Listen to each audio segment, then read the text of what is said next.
شہر کے کونے کونے میں نئے سال کی آمد کا شور تھا۔ ہر طرف آتش بازی کی تیاریاں اور خوشیوں کی گونج سنائی دے رہی تھی، لیکن ایلی جو ایک نوجوان اور باشعور لڑکا تھا، اس ہنگامے سے دور اپنے کمرے میں بیٹھا ایک خاص سوچ میں گم تھا۔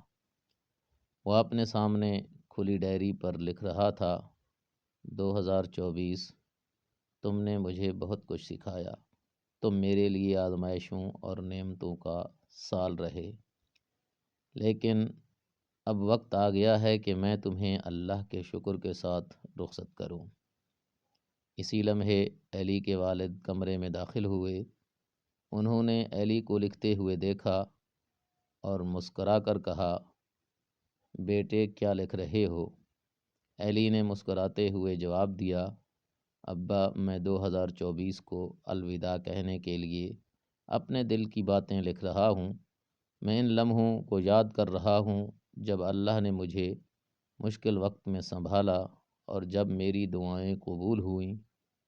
علی کے والد نے کہا، یہ بہت اچھی بات ہے بیٹے، لیکن یاد رکھو سال بدلنے کا مطلب یہ نہیں کہ صرف وقت بدل رہا ہے، یہ ہمارے لیے خود کو بہتر بنانے کا ایک نیا موقع ہے۔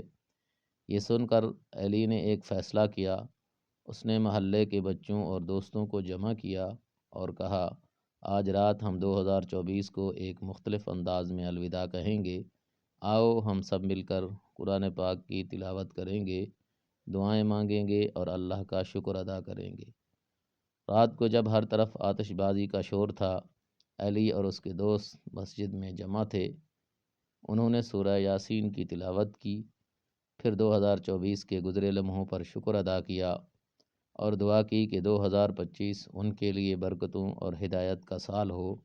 دعا کے بعد علی نے سب سے کہا، ہم نے اس سال جو غلطیاں کیں انہیں نہ دہرائیں۔ آؤ ہم عہد کریں کہ 2025 کو اللہ کے قریب رہتے ہوئے گزاریں گے، اپنے والدین کی خدمت کریں گے، نمازوں کی پابندی کریں گے اور دوسروں کی مدد کریں گے۔ یہ رات علی اور اس کے دوستوں کے لیے ایک یادگار لمحہ بن گئی۔ انہوں نے محسوس کیا کہ خوشیاں وہ ہیں جو دل کو سکون دیں اور اللہ کی رضا حاصل کریں۔ ہر گزرتے سال کو الوداع کہنا صرف وقت کی رخصتی نہیں، بلکہ اپنے اعمال کا جائزہ لینے اور خود کو بہتر بنانے کا موقع ہے۔ اگر ہم اپنے ماضی کی غلطیوں سے سبق لے کر اپنے مستقبل کو اللہ کی رضا کے مطابق گزارنے کی کوشش کریں تو ہر نیا سال ہمارے لیے خوشیوں اور برکتوں کا پیغام لائے گا۔ امید ہے کہ ویڈیو آپ کو پسند آئے گی۔ حوصلہ افزائی کے لیے چینل کو سبسکرائب کرنا نہ بھولیے۔ اللہ حافظ۔